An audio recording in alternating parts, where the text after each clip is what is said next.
বন্ধুরা, আজকে আরো নতুন একটি ভিডিও নিয়ে হাজির হলাম। আজকে ভিডিওটা হচ্ছে যে ফেসবুকে যাদের প্রবেশ করার সময় দেখুন এই যে ফেসবুক কিপস স্টপিং লেখা শো করে, মানে আপনারা যখন ফেসবুকে ওপেন করার জন্য ট্যাপ করেন তখনই এই লেখাটা শো করে তারপর কেটে যায়। তো এই সমস্যা হলে কিভাবে সমাধান করবেন আজকে ভিডিওতে দেখাবো। চলুন ভিডিওটি শুরু করি।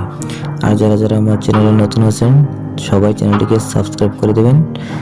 তাহলে চলুন দেরি না করে ভিডিওটি শুরু করা যাক। তো ফেসবুক কিপস স্টপিং সমস্যা সমাধান করার জন্য আপনাকে যে কাজটি করতে হবে, সর্বপ্রথম আপনাকে দেখুন আপনার মোবাইল ফোনে থাকা ফেসবুকটাকে এভাবে ট্যাপ করে ধরবেন। কিছুক্ষণ ধরে রাখার পর আপনার সামনে এরকম ইন্টারফেস শো করবে। আপনারা কি করবেন, দেখুন এখানে আই বাটন আছে অথবা এখানে অ্যাপ ইনফো লেখা আছে, এটাতে একটা ক্লিক করে দিবেন। এটাতে ক্লিক করার পর স্ক্রল ডাউন করে একটু নিচে যাবেন, দেখুন এখানে লেখা আছে, দেখুন স্টোরেজ লেখা আছে, এটাতে একটা ক্লিক করবেন।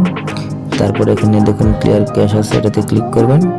তারপর দেখুন এখানে ক্লিয়ার ডেটা আছে, এটাতে ক্লিক করে ডিলেটে ক্লিক করে দেবেন। আর ডিলেটে ক্লিক করার পর আপনাদের সামনে ফেসবুকটাকে ওপেন করার সময় লগ ইন করে নিতে হবে, ঠিক আছে। যারা যারা পাসওয়ার্ড না জানেন তারা কিন্তু এখানে ডিলেটে ক্লিক করবেন না, তাহলে পরে আপনারা আবার আইডি লগ ইন করতে পারবেন না, ঠিক আছে। যাদের পাসওয়ার্ড জানা আছে তারা এখানে ডিলেটে ক্লিক করবেন, তারপর লগ ইন করবেন। আর যাদের পাসওয়ার্ড জানা নেই তারা ডিলেটে না ক্লিক করে ক্যান্সেল করে দেবেন। তারপর কি করবেন, ব্যাকে চলে যাবেন। তারপর দেখুন এখানে ফোর্স স্টপ আছে, এটাতে ক্লিক করবেন। এই যে ওকেতে ক্লিক করে দেবেন। তারপর আপনি উপরে ক্লিক করবেন, দেখুন এখানে পারমিশন আছে, পারমিশনে ক্লিক করবেন। তারপর একটা করে পারমিশন অ্যালাউ করে দেবেন।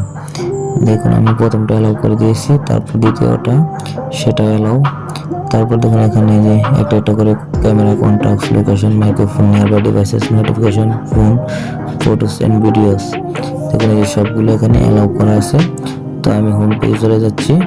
তারপর দেখুন এখানে আমাকে কি করতে হবে, আমার মোবাইল ফোনে দেখতে হবে যে ইন্টারনেট কানেকশনটা সঠিক আছে কিনা। যারা যারা ইন্টারনেট ব্যবহার করেন তারা ইন্টারনেট ব্যবহারটাকে সঠিক করে অন করে নেবেন যাতে কানেক্টেড থাকে। আর যারা ওয়াইফাই ব্যবহার করেন তারা ওয়াইফাইটাকে দেখে নেবেন যে ইন্টারনেট আছে কিনা, কানেক্টেড আছে কিনা, ঠিক আছে। তারপর ডানে ক্লিক করে দেবেন। তারপর একটা কাজ করে নিতে পারেন, আপনার মোবাইল ফোনটাকে একবার রেস্টার্ট করে নিতে পারেন। এখান থেকে রেস্টার্ট করে আবার ওপেন করবেন, ঠিক আছে। তারপর গুগল প্লে স্টোরে চলে যাবেন।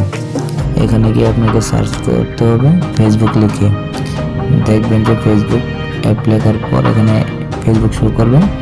আপনারা দেখবেন যে এখানে আপডেট লেখা আছে কিনা। অনেক সময় আপডেটের কারণে এরকম প্রবলেম হয়, তো আপনারা এখানে আপডেটটাকে চেক করে নেবেন। যাদের এখানে আপডেট শো করবে তারা আপডেটে ক্লিক করবেন, আর যাদের ওপেনে শো করবে তাদের আপডেট করা আছে তারা ওপেনে ক্লিক করে ওপেন করে নেবেন। দেখুন ওপেন করার পর এটা অনেস্টলি ওপেন হয়ে গিয়েছে। তো আর কোনো প্রবলেম নেই। ভিডিওটি ভালো লাগলে অবশ্যই চ্যানেলটাকে সাবস্ক্রাইব করে দেবেন। ধন্যবাদ সবাইকে।